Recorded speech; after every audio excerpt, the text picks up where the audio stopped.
Página 263, para quem entrou agora, foi a última atividade que vocês fizeram. Na semana passada a gente não teve aula remota, porque bem na segunda-feira, que é o dia que eu costumo dar aula para o oitavo, teve a reunião. Então a professora Andréa pediu para que fosse passada alguma atividade lá no Classroom. E na terça-feira, se eu dou aula remota para vocês, eu não consigo converter o vídeo para conseguir entrar na outra sala, que no caso é o 7º ano. Então eu tenho essa jogada para poder dar tempo de organizar, tá? Então nossa aula remota fica marcada para segunda-feira, tá bom? Vamos lá.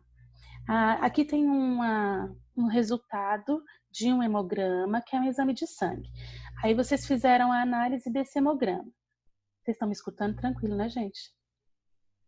Tá. Sim. Obrigada. Vamos lá, e a gente tem que fazer a análise desse hemograma. Num lado tem o resultado, né? A primeira coluna de números aí é o resultado, ou seja, como que estava o exame de sangue desse paciente. E no lado direito tem uma coluna chamada de valor de referência, tá? Aí logo abaixo tem a seguinte pergunta: na sua opinião, qual é a importância da coluna valor de referência? Aqui está na sua opinião, mas a gente consegue fazer uma opinião, uma coisa mais científica, né? Sem falar muita besteira. Vai, Maria Eduarda, você quer falar? Tô percebendo que você tá... Eu coloquei porque calcula a forma saudável de elementos compostos no sangue. Tá certo, não tá errado. Mas a gente também poderia colocar simplesmente assim, é porque é um padrão de comparação, né? O valor de referência é o que tem que estar normal, é o valor da normalidade, então é o padrão para comparar. O que tiver muito longe desse padrão é porque a pessoa está com algum problema em algum dos tipos de célula, tá bom? E a gente sabe que cada célula aí vai indicar alguma coisa. A série vermelha traz a quantidade de hemácias, entre parênteses eritrócitos, que é um outro nome dado, tá bom? E sua porcentagem no sangue, que é o hematócrito. O paciente está transportando oxigênio para as células normalmente? Justifique sua resposta. Alguém mais quer falar? Fora, Eu Duda, pode ir. Eu coloquei sim, pois os valores de hemácias e hematócritos estão dentro da média. Estão dentro da média. Se está dentro ali do valor de referência, então tá ok. Né? E qual é a função da hemácia? A gente já falei para vocês. A função da hemácia é transportar o gás oxigênio, tá? Aí aqui a C. Agora analise a série branca. O sistema imune do paciente pode ser considerado saudável? E aí, pode ou não pode? Falar, professora? Sim. Olá. Pode. Quem quer falar? Júlia? Pode falar, Júlia. Tem que justificar. Sim, como estão dentro dos valores, o paciente está com o sistema imune em ordem. Sim, mano, pode me ver. Deixa eu tirar a voz do Caio aqui, que o Caio é doidinho. Né, Caio? Continuando aqui, gente. Desculpem. Então, é isso mesmo, Júlia. Sim, está saudável porque se encontra dentro dos padrões de referência, certo? Eu não quero ir adiante, eu quero perguntar. O que ali tem uma série branca com um monte de número de leucócito, um monte de nome de leucócito diferente, certo? Eu queria saber aqui, o que sugeriria uma infecção? Qual alteração ali seria, por exemplo, uma dor de garganta, uma infecção na urina? O que será que mudaria ali? Diminuir um tipo específico de leucócito? Na verdade, é o leucócito que muda, sim. Posso, eu perguntei assim, ó. Se a pessoa tivesse com infecção de garganta, infecção na urina, né? De repente, um furúnculo até também, né? O furúnculo também é responsável por aumentar... Ai, já dei a resposta. Ele aumenta. Quem aumenta? Os leucócitos totais, né? O normal é até 11.000. Dependendo da infecção, a pessoa pode ter um número altíssimo, certo? Tipo 17.000, 23.000, dependendo de como essa infecção está, tá? E aí a gente trata com um antibiótico, tudo bem? Eu vou fazer a pergunta, terminei dando a resposta, Júlia. Desculpa, foi mal aí. Vamos lá, continuando. A D. Compare o número de leucócitos totais com a soma das demais células analisadas na série branca. Como você explica esses resultados? Gente, o número de leucócitos totais vai ser praticamente o mesmo da série branca, não é? Por quê? Eu Porque coloquei. Calma aí, quem quer falar agora? Vamos lá. Breno. Eu. Vai o eu Breno. sou o Breno. Ó, eu coloquei que todos os neutrófilos, eosinófilos, Basófilos, monócitos. Breno, ele travou? Acho que ele Vai. caiu, professora. Também tô achando. Maria Eduarda, vai. Eu coloquei os leucócitos têm maior quantidade, pois fazem a defesa do corpo. Na verdade, é assim, ó, a pergunta eu acredito que você não tenha compreendido direito. Ele queria para você comparar o número total de leucócitos com a soma dos valores que estão ali, certo? Ó, leucócitos, 7.400, não é? Aí se eu pego eosinófilos, basófilos, neutrófilos e monócitos, vai dar aquele valor ali. Por quê? Porque, na verdade, todos esses abaixo, os neutrófilos, eosinófilos, basófilos, são tipos diferentes de leucócitos. Então, na verdade, a soma total de leucócitos é o total, tanto que tem desses tipos, do leucócito de uma forma geral. E ali eu tenho divididinho os tipos os tipos de leucócitos. Quando a pessoa está com uma alergia lascada, né, uma rinite, alguma coisa assim, qual é que vocês acham que aumenta ali na série branca? Ó, até isso identifica. Se a pessoa tiver uma rinite ou algum processo alérgico, vai mudar ali o número de eosinófilo. Basófilo, se ela tiver alguma verminose, certo? Então, ou seja, no sangue, na urina, a gente tem a resposta para tudo. Toda a nossa situação orgânica funcional. E a última. A contagem de plaquetas no final desse paciente está normal? O que isso significa? Significa que as plaquetas estão sendo produzidas normalmente? Está normal o valor e significa o quê? Qual é a função das plaquetas? A gente precisa de entender a função para a gente poder responder. Tampar um machucado? Tem a ver. São Como se fosse responsáveis pela coagulação do sangue. Isso, de certa forma é isso que a Marina falou, tampar o machucado, porque não vai permitir que o sangue ecoe, que o sangue vai embora. professora. Quem falou? Oi, Breno, você caiu, né? Voltou? Voltei agora. Na hora que eu fui falar, tudo desligou, sei lá. Eu percebi que você ficou paralisado. Vamos voltar aqui, ó. A gente está na E, tá bom, Breno? No caso, uma outra pergunta. Para uma pessoa que tem dengue, pegou dengue, certo? Essa pessoa que pegou dengue, ela vai ter uma alteração em que elemento aí desse hemograma? Vocês lembram o que a dengue faz com as pessoas? Não, né? A série branca e os leucócitos? Não, a dengue não. A dengue, gente, ela baixa... O monócitos. Não é nada da série branca. O que muda na As dengue... plaquetas? Hemoglobina. Plaquetas. O que muda na dengue é a plaqueta. Nós temos 199 milhões de... Quer dizer, entre 140 a 500 milhões de plaqueta considerado normal. Quem tem, de repente, pega dengue, gente, essas plaquetas diminuem para 17 mil. Olha só a diferença.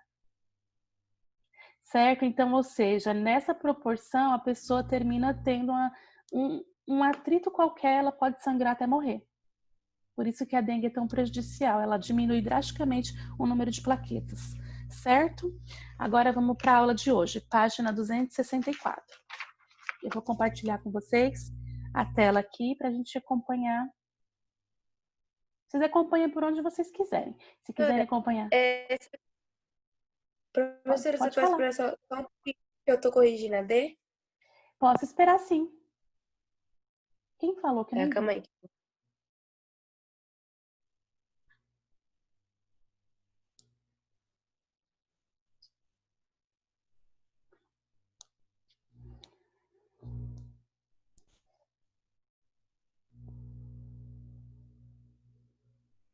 Posso ir? Pode sim.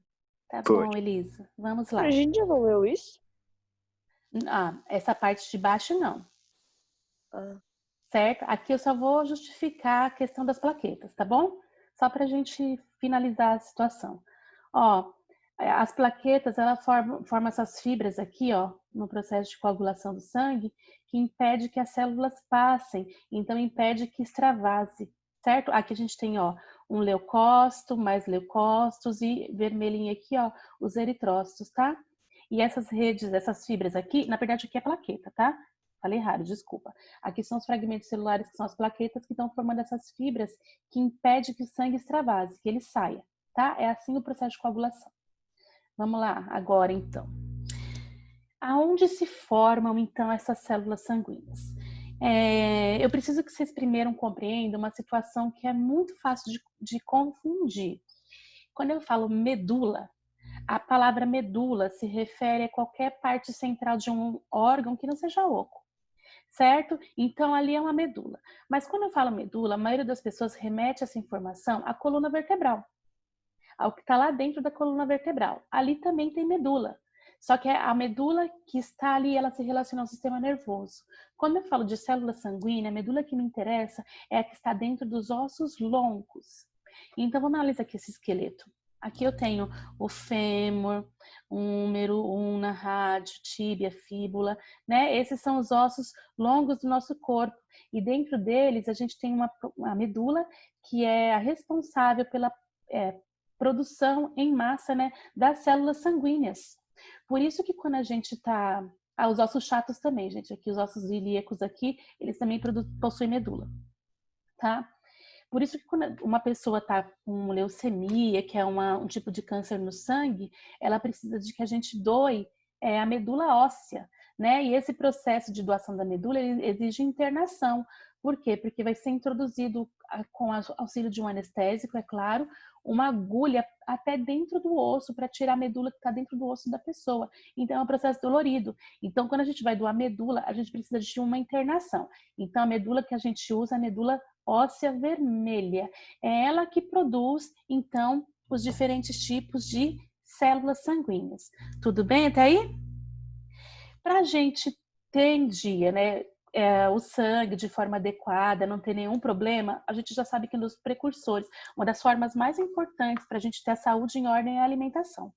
No caso, quando a gente pensa em célula sanguínea, a gente tem que pensar que a hemoglobina, né, que faz parte do sangue, que deixa o sangue vermelhinho, ela é formada por ferro, então eu preciso de ter ferro na minha alimentação. Se eu não me alimento de ferro, o que eu vou ter? Eu vou ter uma carência nutricional, e isso pode ocasionar também uma anemia nutricional, certo? Uma anemia por carência de ferro. Mas eu também preciso de outros elementos, por exemplo, a vitamina C. A vitamina C, ela auxilia na absorção do ferro no organismo. Então, ou seja, geralmente é interessante que a gente coma e após comer, a gente não pode beber nada de leite. Então, não pensem, vou almoçar agora e vou comer um danoninho depois. Isso está errado. Por quê? Porque o leite não permite que o ferro seja absorvido. Então, você tem que beber alguma coisa que tenha vitamina C, digamos, um suco de laranja que seja. Certo? Bebendo um suco de laranja, você vai estar ingerindo a vitamina C, o que potencializa a absorção do ferro pelas nossas células. Tudo bem? Continuemos aqui, então. Na página seguinte já. Para doar medula. Não sei se vocês já ouviram falar, mas existe essa condição de doação de medula, principalmente para quem tem leucemia. Está escrito aqui o nome da doença, ó, leucemia. Certo? A pessoa que tem leucemia é uma doença que não permite que ela produza células de forma adequada, células sanguíneas, né? Então ela produz células, mas essas células elas não executam a função que tem que executar.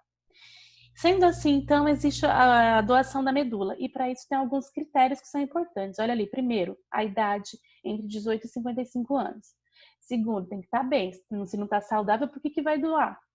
Né? Não tem condições você tentar ajudar uma pessoa e se prejudicar. Não ter doença infecciosa ou incapacitante. Por exemplo, se tiver uma AIDS, não pode doar, porque você corre o risco de transmitir, transmite para a pessoa com certeza. Não apresentar doença neoplásica, câncer, hematológica, que é do sangue e do sistema imune. E algumas complicações de saúde não são impeditivas para doação, sendo analisado caso a caso. Então, assim, se tem de repente, alguma doença que não traz prejuízo nem para o paciente e nem para você se doar, é analisado, tá? Para verificar se é possível ou não. Tudo bem até aí? Então agora vamos entender como que esse sangue atua nos ajudando na defesa do nosso organismo. Primeiramente, tem que entender que o nosso corpo, ele é revestido, existem barreiras que impedem com que os organismos patógenos, né, são assim chamados, que causam doença, cheguem dentro da gente. Né? Primeiramente, analisando aqui, eu tenho as barreiras físicas e eu tenho também as barreiras químicas, tá? Como barreira física, vamos lá. A pele em si, ela é uma proteção do nosso corpo, impedindo que algum micro-organismo entre. Então, ou seja, ela é uma barreira física, certo? As glândulas sebáceas que estão na pele, que secretam sebo, que secretam muco, que hidrata a nossa pele, elas são o tipo de barreira química. Por quê? Porque esse elemento que está ali pode matar algumas bactérias, alguns vírus, alguns bichinhos. Nem todos, tá?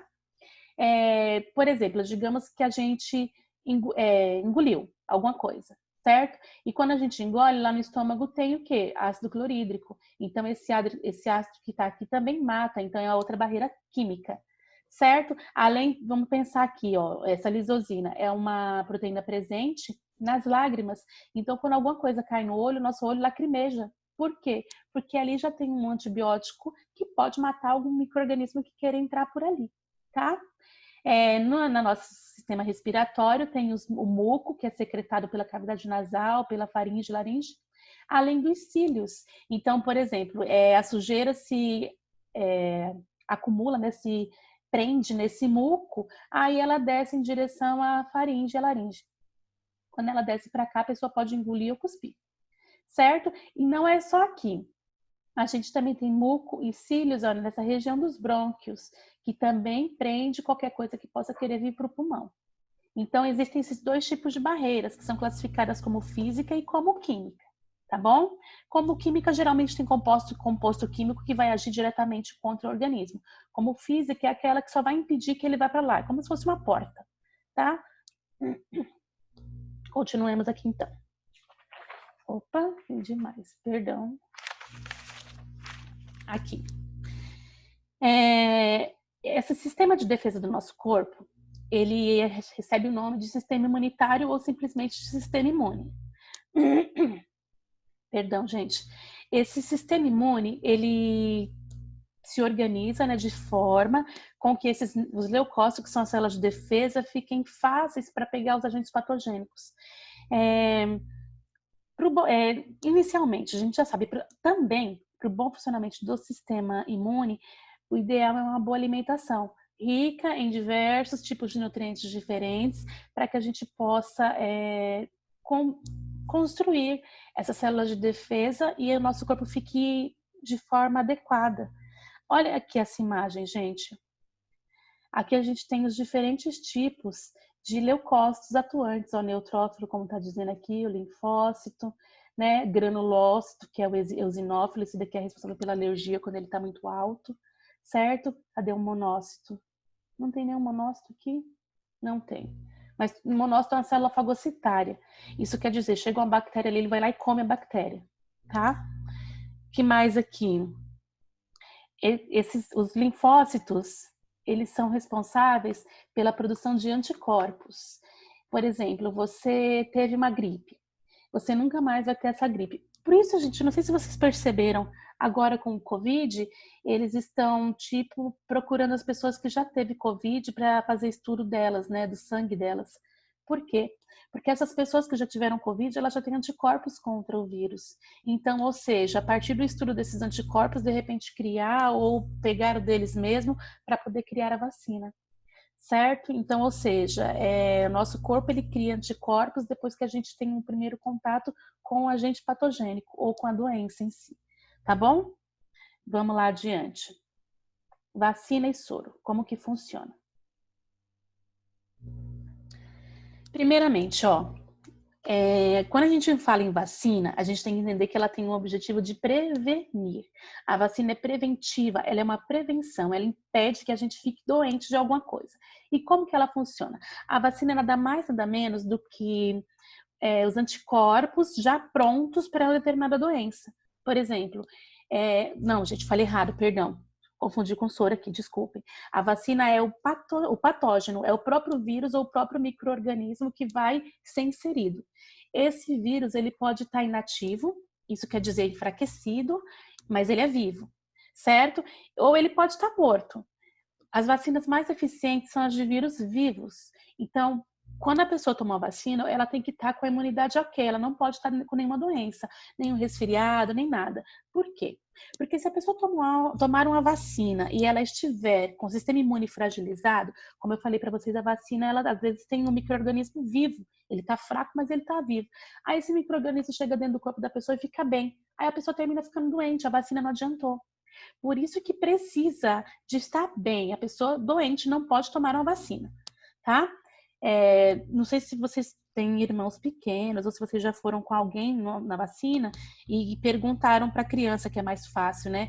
Tá com alguma doença, teve febre, porque se tiver, não vai tomar, tá?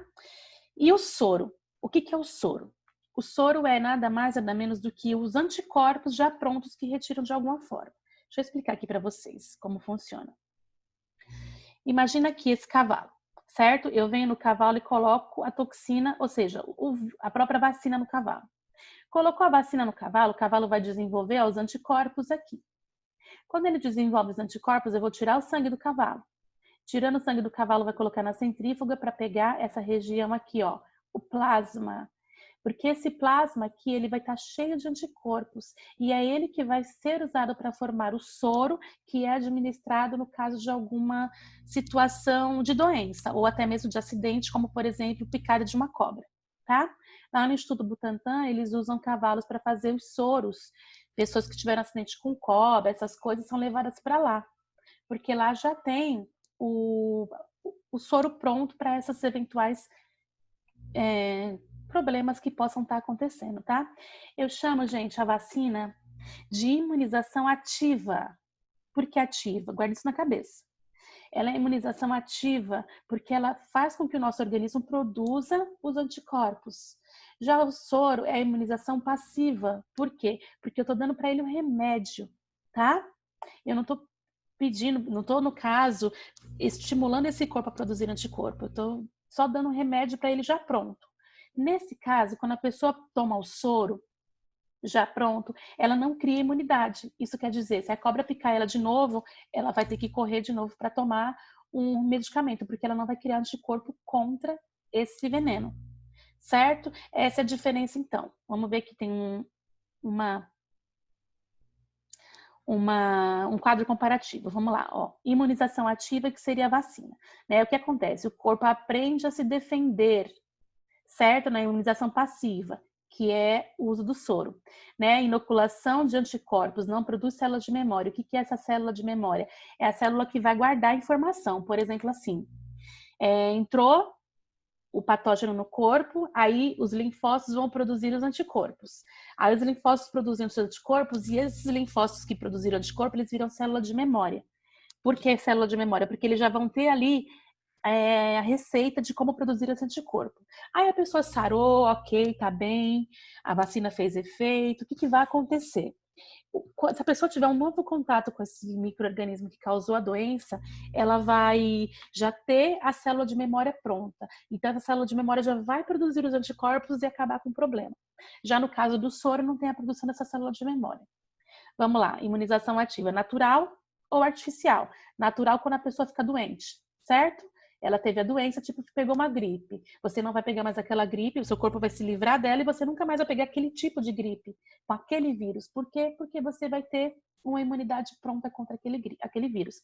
Isso acontece muito com a catapora, tá? Ah, professora, mas eu peguei gripe milhões de vezes na vida. Sim, você pegou, porque existem milhões de tipos de vírus da gripe diferentes. Então, ou seja, cada vez que você fica doente com um vírus da gripe, é com um vírus da gripe diferente, tá? E a forma artificial, que é a injeção, né? O uso de vacina, tá? Da forma natural, a pessoa se recupera e está imune a determinado tipo de doença, como cachumba e sarampo. No caso artificial, são as vacinas, como eu falei, certo? A imunização passiva natural, lá no aleitamento materno. A mãe está dando leite para o bebê, lá tem anticorpos prontos. E tem a artificial, que é o uso do soro, que eu expliquei para vocês.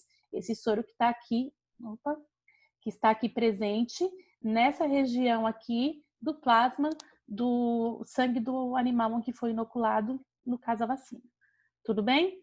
O soro, ó, aqui, vamos lá. Ah, não tá explicando, mas vamos ler. Tudo bem, ó. Soro contra tétano, tá? Quando é urgente, a pessoa ela pegou alguma doença e já vai. Ela furou o pé e adquiriu tétano, não tem tempo de se salvar, né? De vacina, não dá tempo. Então já toma o soro direto, né? Contra a raiva, toxina botulínica e outras. Existem também os antiofídicos, que é o de cobra que eu falei para vocês. Tudo bem? Alguma dúvida aqui, galera?